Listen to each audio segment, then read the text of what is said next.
Hi guys, welcome back to my channel. ఈరోజు మన video ఏంటంటే ఒక మంచి రెసిపీ అయితే తీసుకొచ్చాను గైస్. అది కూడా ఏం కాదు, సింపుల్గా ఫ్రైడ్ రైస్ అయితే చేసుకున్నాను. నా కోసం నేనే చేసుకున్నాను అనమాట. అది ఎలా చేశానో ఈ వీడియోలో అయితే చూపిస్తాను, చూసేయండి. సింపుల్ రెసిపీయే గైస్, ఏమీ లేవు. పచ్చిమిరకాయలు, కరివేపాకు, ఉల్లిపాయలు ఎప్పుడు తీసుకున్నట్టే, కాకపోతే ఇది వండేసిన చికెన్ అనమాట. తర్వాత కుక్కర్లో రైస్ అయితే పెట్టుకొని ప్యాన్లో ఆయిల్ వేసుకొని ఇవన్నీ ఫ్రై చేసుకున్నాను. ఫస్ట్ అయితే ఎగ్ వేసుకున్నాను గైస్. ఎగ్ వేసుకొని బాగా టోస్ట్ చేసుకున్నాను. సాల్ట్ కూడా వేసుకున్నాను లైట్గా.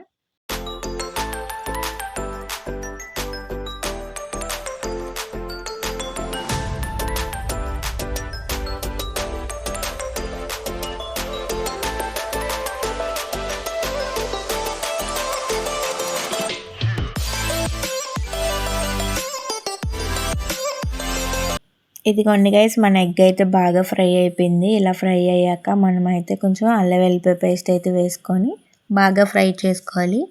అల్లం వెల్లిపాయ పేస్ట్ ఎందుకు వేసుకోవాలంటే కొంచెం ఎగ్గిష్ స్మెల్ అంతా పోవడానికి అనమాట. ఎగ్గిష్ స్మెల్ అంతా పోయాక మనం కరివేపాకు ఇంకా పచ్చిమిరకాయలు అయితే వేసుకొని ఫ్రై చేసుకోవాలి. ఈ రెండు వేసుకున్నాక మంచి ఫ్లేవర్ అయితే వస్తుంది అనమాట, అరోమా బాగుంటుంది. తర్వాత పచ్చిమిరకాయలు కూడా వేసుకొని బాగా ఫ్రై చేసుకొని ఇలా సింపుల్గా మీరు కూడా చేసుకొని లేజీ టైంలో అయితే తినండి. నాకు ఎందుకో ఫ్రైడ్ రైస్ చేసుకోవాలనిపించి చేసుకుంటున్నాను. ఈ ఆనియన్స్ అన్నీ బాగా ఫ్రై అయిపోయాక ఇందులో అయితే మనం చికెన్ అయితే కట్ చేసుకున్నది వేసుకోవాలి గైస్. ఇదైతే ఆప్షనల్ అనమాట. మా ఇంట్లో చికెన్ ఆల్రెడీ కర్రీ చేసి ఉంది, దాన్ని నేను కట్ చేసుకొని వేసుకున్నాను కొద్దిగా టేస్ట్ బాగుండడానికి. మీ దగ్గర నార్మల్ చికెన్ ఉన్నా పర్లేదు, వేసుకోండి మ్యారినేషన్ చేసుకొని. ఇప్పుడు ఇందులో కొంచెం ఉప్పు, కారం అన్నీ వేసుకొని టేస్ట్కి సరిపడా మసాలాస్ అన్నీ వేసుకొని కలుపుకోండి గైస్. కరెక్ట్గా టేస్ట్కి సరిపోయిన అన్నీ వేసుకున్నాక ఒక్కసారి అన్నీ టాస్ చేసుకోండి గైస్, బాగా కలుపుకోండి. కలిపిన తర్వాత నేనైతే రైస్ పెట్టాను అనమాట సిమిలర్గా పక్కన స్టవ్ మీద. ఈ వేడి రైస్ అయితే వేసేసుకోవడమే. ఆ మసాలాస్ అన్నీ రైస్కి పట్టేలా బాగా కలుపుకోవాలి. లాస్ట్లో కొంచెం నెయ్యి అయితే వేసుకోండి. నెయ్యి యాడ్ చేసుకోవడం వల్ల మనకి బెనిఫిట్స్ ఏంటంటే ఇంకా టేస్ట్ని అయితే ఎన్హాన్స్ చేస్తుంది అనమాట. టేస్ట్ ఇంకా బాగా పెరుగుద్ది.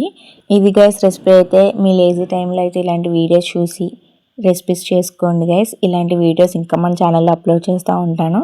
ఈ రెసిపీ కనుక మీకు నచ్చినట్టయితే లైక్ చేయండి, షేర్ చేయండి, సబ్స్క్రైబ్ చేసుకోండి. టేస్ట్ అయితే చాలా అంటే చాలా బాగా వచ్చింది గైస్. ఇంకా వేడిగా సర్వ్ చేసుకున్నాను గైస్. దీనికి కాంబినేషన్ చికెన్ కర్రీ అయితే చేశారనమాట ఇంట్లో. ఆ చికెన్ కర్రీ వేసుకొని సర్వ్ చేసుకున్నాను గైస్. చాలా టేస్ట్ అయితే బాగా నచ్చింది. మీరు కూడా ట్రై చేయండి. ఇలాంటి వీడియో కోసం లైక్ చేయండి, ఫాలో చేయండి, సబ్స్క్రైబ్ చేసుకోండి.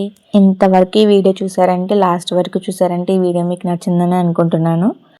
ఇటువంటి లేజియస్ట్ రెసిపీస్ అన్ని నా ఛానల్లో అయితే మీకు దొరుకుతాయి. ఇంకా మరిన్ని వీడియోస్ కోసం అయితే నా ఛానల్ని సబ్స్క్రైబ్ చేసుకోండి. ఇంకా మంచి కంటెంట్ అయితే మీకు ఇస్తానని అనుకుంటున్నాను. ఇంతటి వీడియో అయితే అయిపోయింది గైస్. 500 సబ్స్క్రైబర్స్కి అయితే మన ఛానల్ దగ్గరగా ఉంది గైస్. మన ఛానల్ని అయితే సపోర్ట్ చేయండి. ఐ హోప్ ఈ వీడియో మీకు నచ్చిందని అనుకుంటున్నాను. నచ్చినట్టయితే లైక్ చేయండి, షేర్ చేయండి, సబ్స్క్రైబ్ చేసుకోండి. Thank you for watching. Please subscribe.